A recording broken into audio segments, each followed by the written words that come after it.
Would you like to be somebody who understands why church buildings are so awesome? Then listen to this entire video where I explain how the grand structure of these buildings invokes a sense of spirituality and also a reflection of your immense potential as a human being. So before we get into this video, please give it a thumbs up and subscribe to my channel if you'd like to learn more about self-development, dating, Jungian psychology, and how to reduce suffering in life. Let's get into it. So today I visited a German city called Bamberg. It's a city in Bavaria. And I went to this old section of the city and visited a cathedral there. Dude, so awesome. For the first time in my life, I felt something magnificent and spiritual when observing and staring at the embellishments of the church. Now, you need to know, I've visited a lot of churches in my life across Europe, so I've seen a lot, but this is the first time it really hit me. And I was thinking, yeah, I live in Frankfurt, but Frankfurt doesn't have these grand buildings that fill you with awe. Yeah, Frankfurt has skyscrapers and banks, but nothing is of the same aesthetical beauty, I would say. Now, when I went inside the church, I noticed how a lot of people were gazing upwards at the ceiling. And then I realized what churches signify and what they psychologically change within you. Any grand building, but specifically churches, incline you to think beyond your limited self and look upwards beyond you. And they help you notice the immense potential that lies within you. But making you look upwards towards that which is much greater in you than you, they inflict a sense of humility upon you.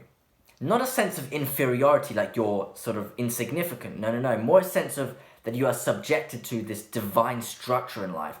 And what makes it even more breathtaking is that it reflects a divine potential that actually lies within you.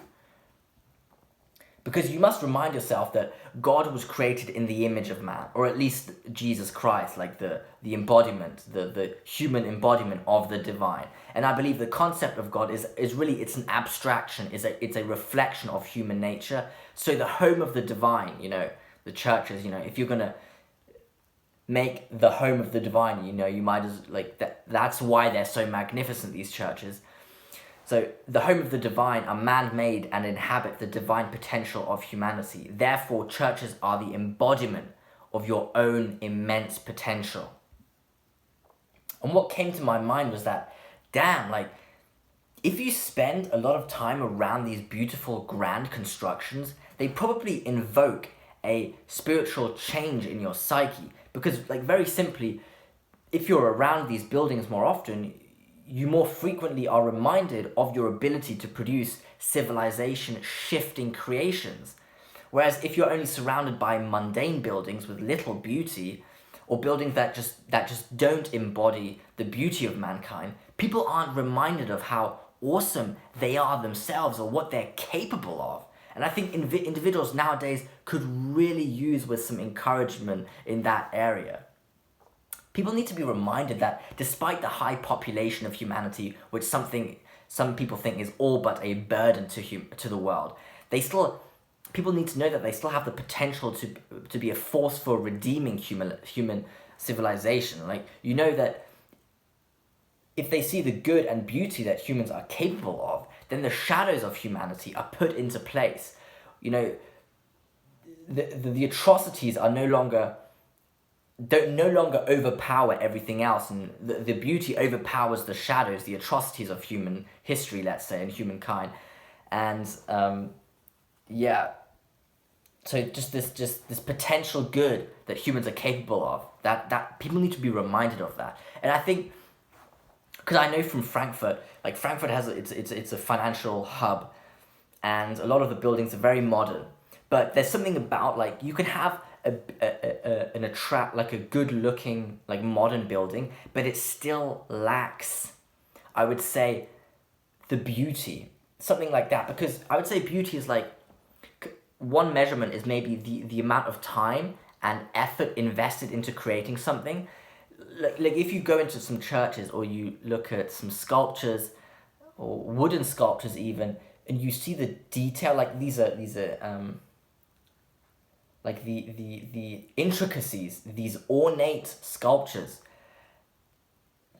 the amount of time that had to be invested into it, that is like it's an embodiment of something magnificent, because it's so beautiful, because it's so difficult to make. Whereas there's these like very plain modern buildings, they're just sort of a representation of money and I think matter, sort of the physical, but they lack that spiritual potential, that sort of non-physical aspect of humankind, which is really the source of beauty, of beautiful creations. That is like missing. Like it does not these buildings, these very modern buildings, they don't reflect this, it's difficult to describe, but the birthplace of the divine within humans. That's what they lack, I would say.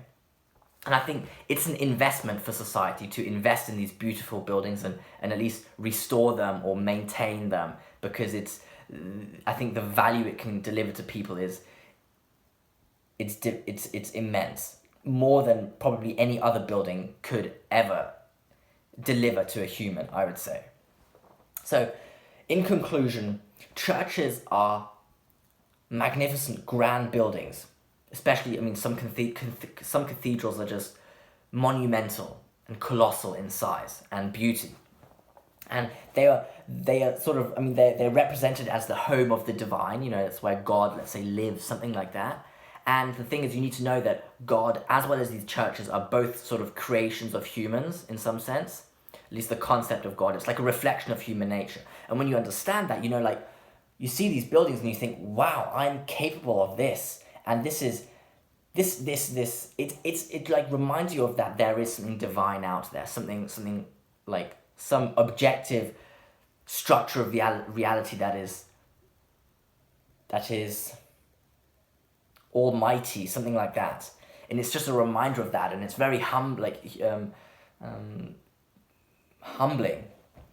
And I think it's great for encouragement, and it invokes spiritual change and growth within a human, because it's beyond you. It's despite it being a part of you, it is still beyond you, and it's very, very interesting, I think. So please leave a comment below whether you ever have experienced this kind of feeling when you see a building or something like a sculpture and you think it inflicts some sort of sense of awe, some sense of fascination within you, whether you've ever experienced that or in relation to churches or so.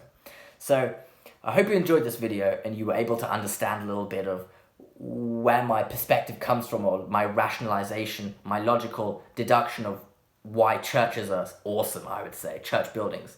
So I hope you enjoyed this video. Please give it a thumbs up and subscribe to my channel if you'd like to learn more about self-development, dating, Jungian psychology, and how to reduce suffering in life. Thank you for listening.